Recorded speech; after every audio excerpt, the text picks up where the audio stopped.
Mm-hmm. Go for it. Well, my name is Stan Kern, Stanley D. Kern, and the date is June 16th, 2016. Perfect. So, Stan, could you tell me a bit about how you came to be involved with the club? I moved to Newburgh in 1963. Practiced medicine in Newburgh for 43 years. And 1 year prior to that, I had practiced down in Cottage Grove, Oregon, with a surgeon down there, and wasn't really happy with the practice, and decided that I wanted to live in Cottage Grove, and came to Newburgh, moved to Newburgh when a great opportunity presented itself to move into a fully equipped office, and hired the original staff and had a full slate of patients. So I came to Newburgh, and when I was in Cottage Grove, I had been involved in starting a new Rotary Club in Cottage Grove that year, in that 1 year time. So I was interested in Rotary, and felt that Rotary was an opportunity to get involved in the community and meet business people in town and become a part of the community, because that's what I wanted to really do. So Dr. Tyler Soini invited me to a Rotary meeting, and he invited me to a Rotary meeting, I believe, that Mark Hatfield was speaking at, former governor of Oregon, and he was in Newburgh, and I was really impressed. We were meeting at Bowman's Restaurant, which is where the Thai restaurant is now in Newburgh, and Bowman's was a well-known eatery, and so I was impressed with the Rotary members and the way the meeting was conducted and the speaker, and so he then invited me to think about membership. At that time, there were no women in Rotary, and your name, if you elected to have your name come up as a possible member of Rotary, your name and credentials were brought up to the Rotary Club, and the board then either passed or rejected you. And then if they passed on you as a potential member, then your name was published for a period of time, and if anyone had any objections to your Rotary membership, that was the time to express those. And so I guess I didn't have any objections, or at least I was taken into the membership in Rotary in 1963. So I've been a member of Rotary for 53 years. Wow. And it's been a wonderful experience, because it has kept me in touch with the community, and you get to know new business people in town, and it's just something that I've really enjoyed. And I enjoy the principles of Rotary, service above self. It's kind of in a service-oriented profession, practicing medicine, and it fit right into my attitude about what I could do for the community and how I could be involved. So I was a member since 1963, and at present time I think I am the longest serving member in Rotary. Wow. What about your time as president? What were some of the highlights from that year?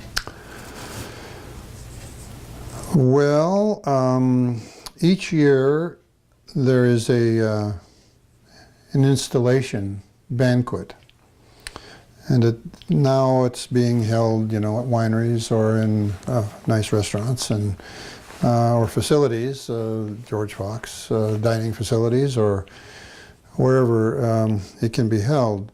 But at that time, I elected to have it at our home. We had just moved into a new home and lived in Dundee, and thought we had enough room and a lot of space outside, and a projected tennis court built and some things on our house, home property. And we were going to have a barbecue and cook outside, but it started to rain, and it rained, and it rained. And so everybody that showed up had to come inside, and we had about 80 people inside the house. They were in the bedrooms, they were in the family room, they were in the library, they were in the kitchen, they were in the dining room, in the living room, and covered deck, and so we had a great time. But we had a great meeting, and that was kind of the first event that I recall. The numerous meetings, I occasionally missed a meeting because I was either in surgery or I was taking care of patients at the hospital. But as far as I know, it was a pleasant experience, and it was a good meeting. I remember that we had Edith Green, who was a senator from Oregon, come and speak at our club.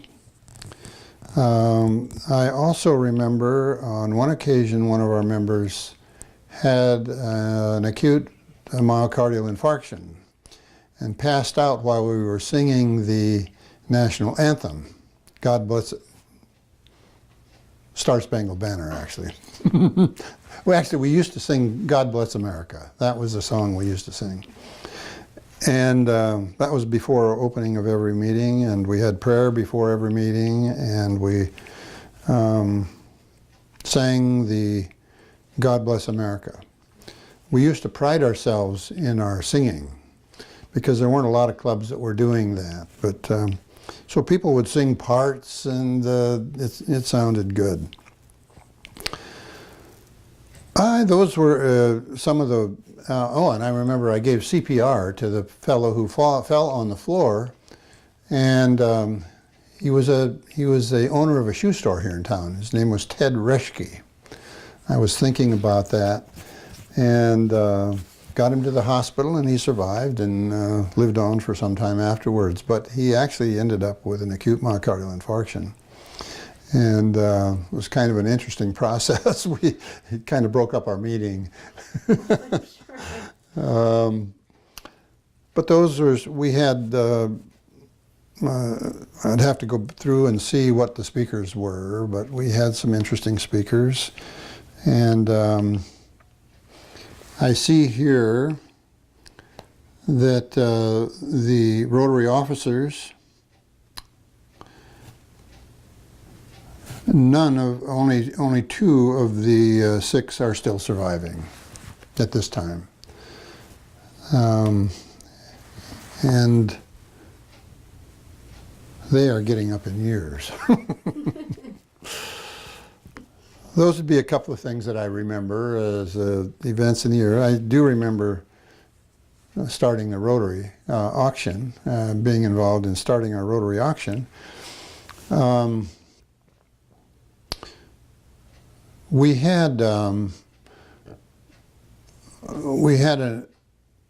needed to raise some money, and in 1975,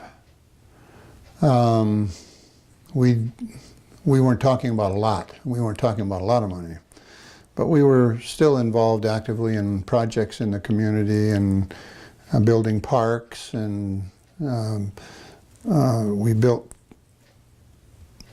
one park that was built actually before I became president, that is still out in the south part of town.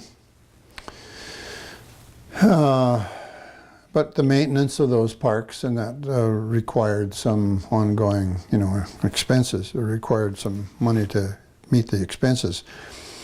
And so we decided to have a raffle auction at the club meeting. And we brought in someone who could do some auctioneering, and I don't remember who that was, but it's probably in here. And So the club members then brought in articles that they thought other club members might like, or ingest something that they might have to claim that they bought at a Rotary auction. And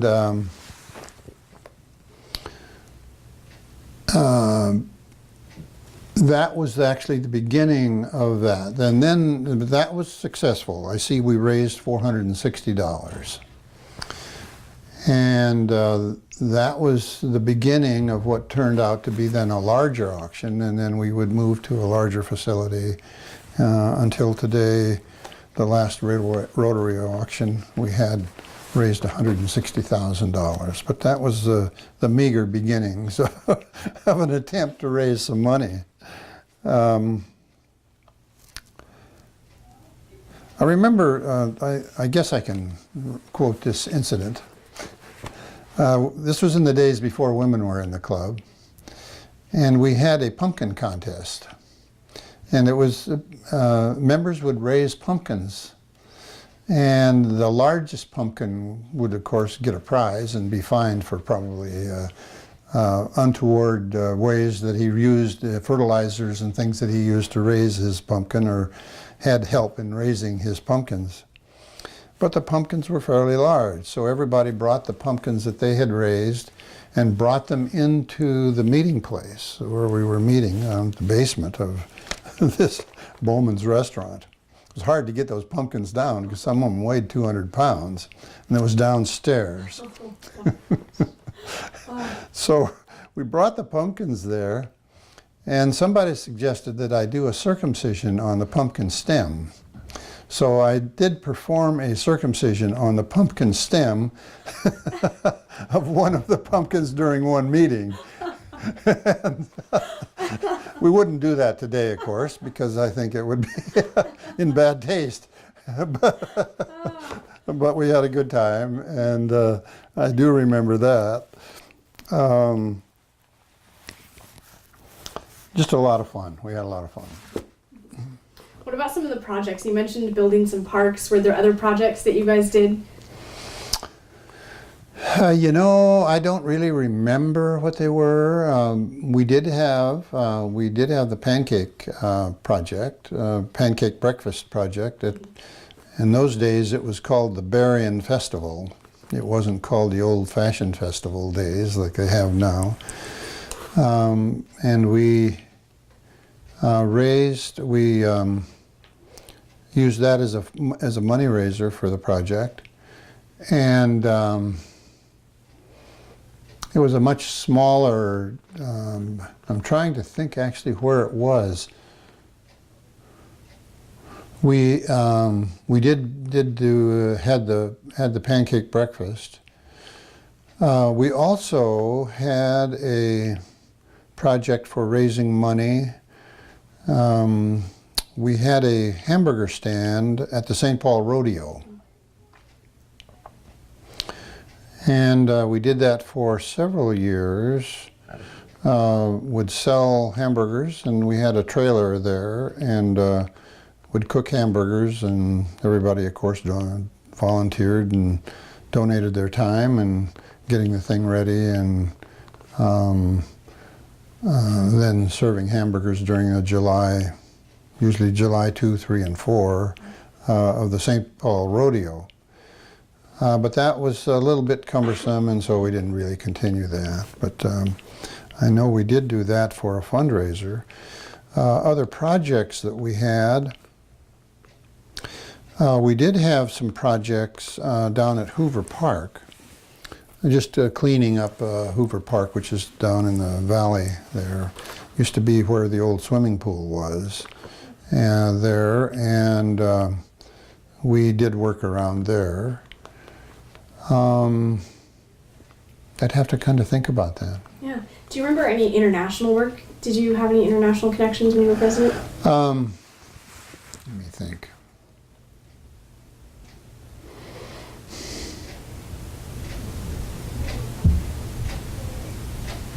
Not that I can remember. Right. Not that I can remember. Mm-hmm. We did have exchange students. Right. And in fact, we had an exchange student that lived with us from Argentina. And she lived with us, and she lived with a family by the name of Mitz, who was not in the Rotary Club, but she was a Rotary exchange student. And I think she had a wonderful year.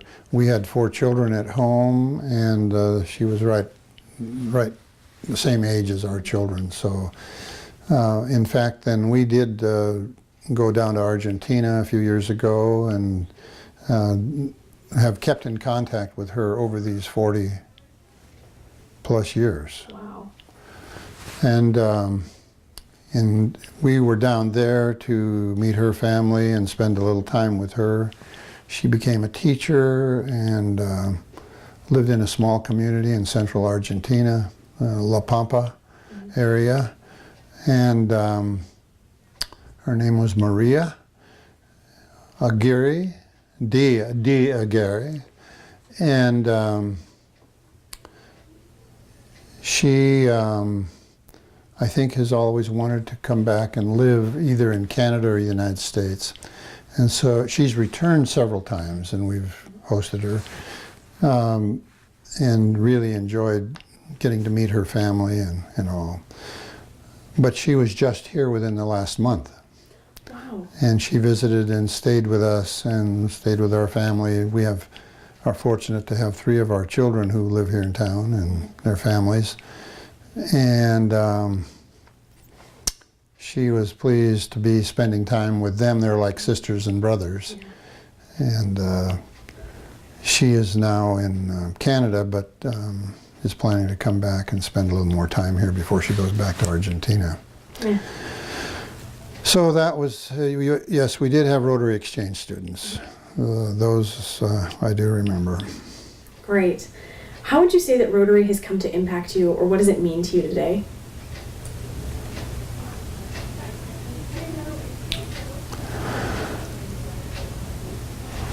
You know, it's hard to know. Rotary just becomes a part of your life, and you just take it for granted, I think, sometimes.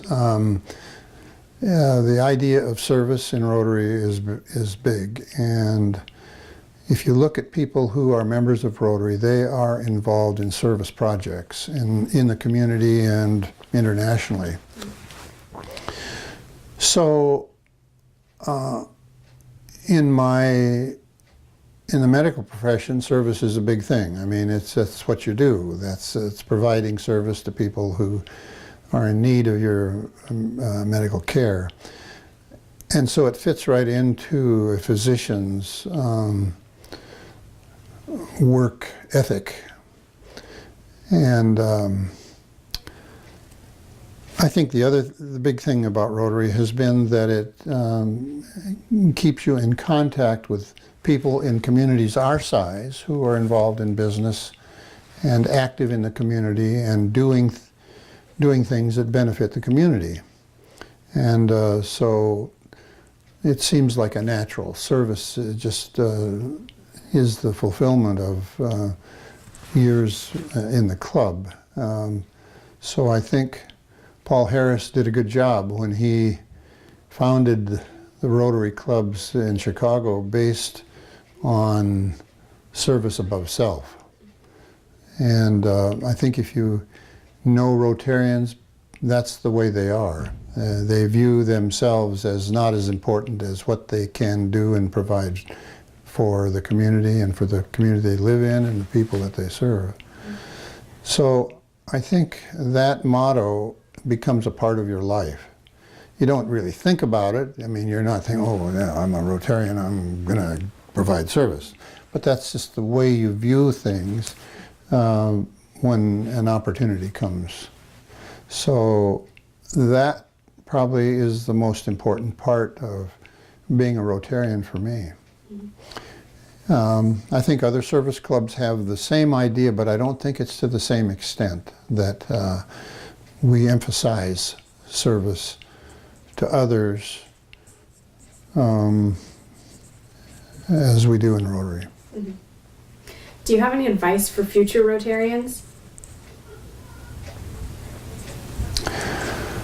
I think if you're going to be in Rotary, it's really important to be involved. um, perfect attendance is a great thing, and your attendance records are kept. And I can tell you that in 1975 and 76, when a person missed three Rotary meetings, that was reason to exclude them from the club. They could lose their membership, and in fact, they did lose their membership if they did not attend regularly, because regular attendance keeps you in touch. It's not so much emphasized now. We do keep attendance records, and the beautiful part is that if you're traveling or you're out of town, you can make up a Rotary meeting in some other community. Like if I went to Tigard, for instance, a long ways away, I could make up a meeting in Tigard, or I might even make up one in Sherwood on the way. I did have an interesting experience in making up a meeting. Right. In one of our former members, and I guess it's all right to mention names. I'm sure. Dave Lashana was a good friend of mine, was president of George Fox, and we did some traveling together, our spouses, and we were back in New York City, and he was making calls on some of the foundations that had benefited George Fox, that had made contributions to George Fox in one way or another, financial or service or something. But one of the contacts that he had was J.C. Penney. And J.C. Penney at that time was 94 years old, I think. But J.C. Penney went to his office every day on the 45th floor of the J.C. Penney building in downtown Manhattan, was escorted there by chauffeur, and would pull up to the elevator and take him up to his 45th floor suite and be there. He was a regular attender to his offices. And so he had an appointment to meet J.C. Penney, because J.C. Penney had provided some funding for a project here at Fox, and the J.C. Penney Foundation had provided something. I don't know exactly what it was, but so he invited me to go along with him. We were spending a little time in New York City doing some sightseeing and things, so we went to the Rotary New York City Rotary meeting at the Waldorf Astoria Hotel, a famous hotel in New York City, and J.C. Penney was the guest of honor that day, and he was a Rotarian. And so we attended a Rotary meeting at the Waldorf Astoria, and J.C. Penney was the honored guest Rotarian. But we visited him in his office, and we went up to his 45th floor, and Dave Lashana knew that he had been having some trouble with his eyesight. And Dave asked him about, if it was a kind of a personal interview, or just a visit. And he asked him, he said, have you been having some trouble with your eyes, I understand. And he said, yes. He said, I have. He said, my eyesight is really poor, but my vision is better than it's ever been. And I thought that was a remarkable statement, because at that time J.C. Penney had, retired from his business, but had founded a wonderful business enterprise in this country, and so I do remember that. But that was the Rotary event. I don't know that it was exactly when I was president, but it was a Rotary event, and that to me illustrates what you can do with Rotary. It gives you the opportunity to visit other clubs and see what's going on outside Newburgh. And I don't know what's going on in Tigard, but I do know that there is a club there, I know. In fact, I can tell you that we were co-founders of the Sherwood Club, Oh, wow. and we also were co-founders of the Tigard Club. Wow, that's very interesting. And I'm sure you would be interested in that, Yeah. Britta. Yes. Yes. Well, Stan, I think that covers most of the questions I wanted to ask you. So, unless you have any other memories you want to share or things that you think are important about Rotary that you want people to know. I think Rotary speaks for itself. We don't need a lot of publicity, but the things we do because we love our community, and we love the fellowship that attends every meeting. And so I think that pretty well covers how I feel about Rotary. After all these years, I have a Rotary pin on that says I've been a member more than 50 years. So I guess maybe that speaks for itself. I have enjoyed my membership in Rotary and plan to continue as an honorary member. Great. Well, thank you for your time, Stan. All right. Okay, thank you.